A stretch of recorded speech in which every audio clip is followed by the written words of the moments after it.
All right. Now you can basically see, I'm only going to read the first 3 paragraphs.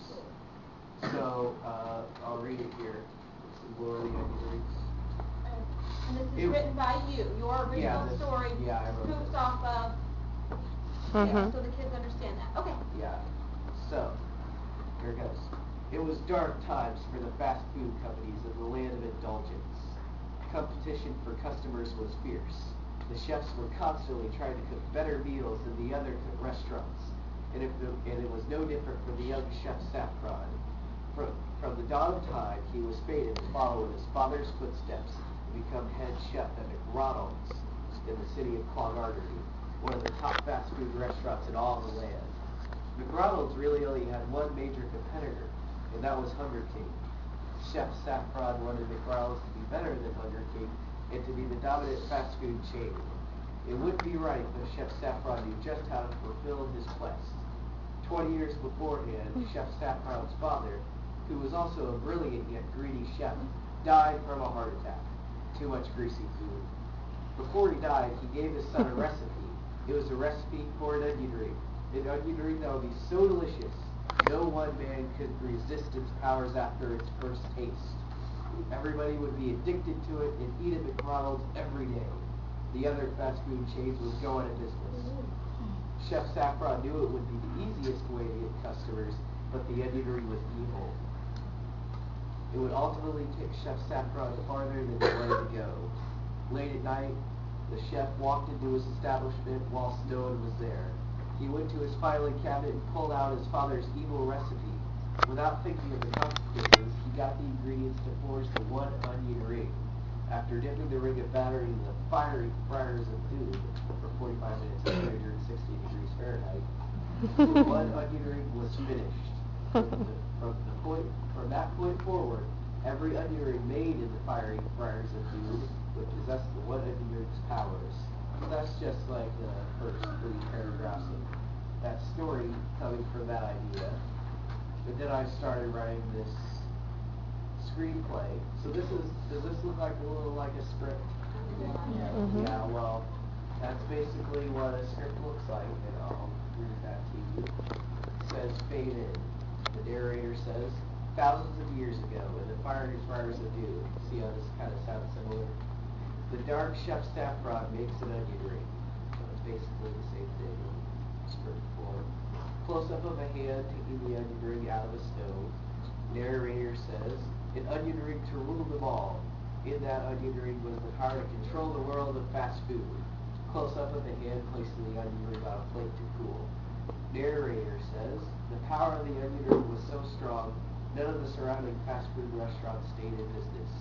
Medium shot of Saffron with the onion ring on his ring finger on his right hand. Camera zooms in on the onion ring. Narrator says, but a few chefs survived.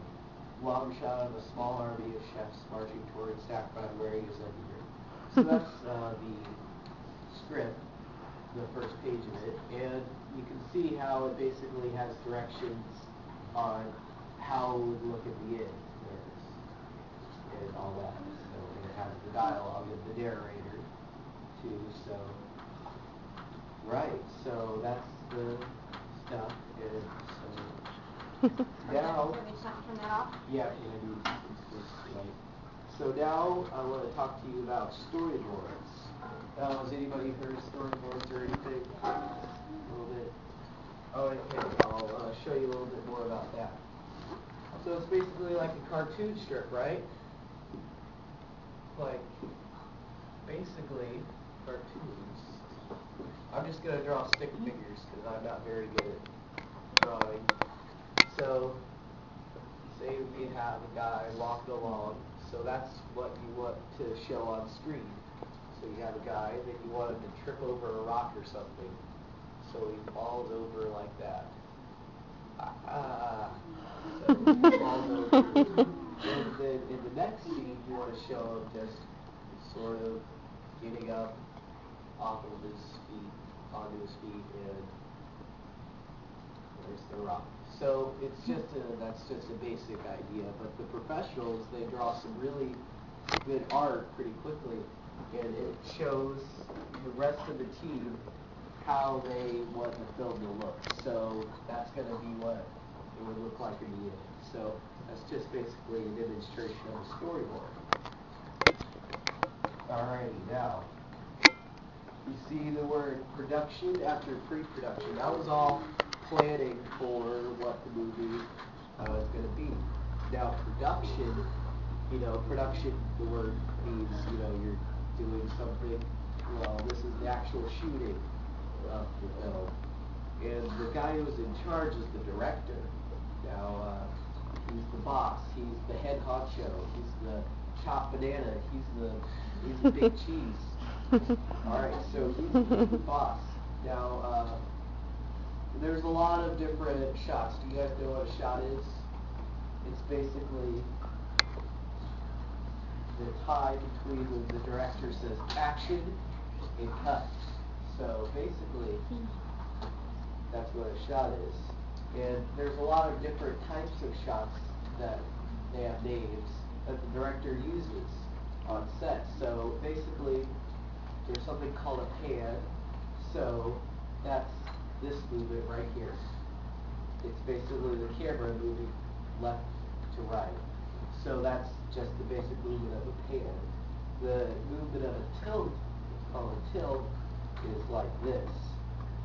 So the camera is moving up or down or whatever you want it. So, and then a close-up, you've all heard that before. My close-up, it's basically the head and shoulders area. That's what the camera shows. And then on a medium shot, the camera shows, the waist up, the belt. Then the long shot usually describes how it would show the whole person and then part of the scene around them. So it would show me and then part of this classroom. Those kind of make sense with the name. And you notice in the script I said medium shot, close up a few times, long shot. I said those a few times. That describes what I want for the film. And also, a director's trick that he has, basically with all these shots, you don't want it to look boring, do you? So there's always a little trick that directors, sorry about that. There's always a trick that directors use. It's called the rule of thirds. So you basically draw almost looks like a tic-tac-toe board right here. So this is the middle, right? I'm going to draw an X because we call this the dead zone.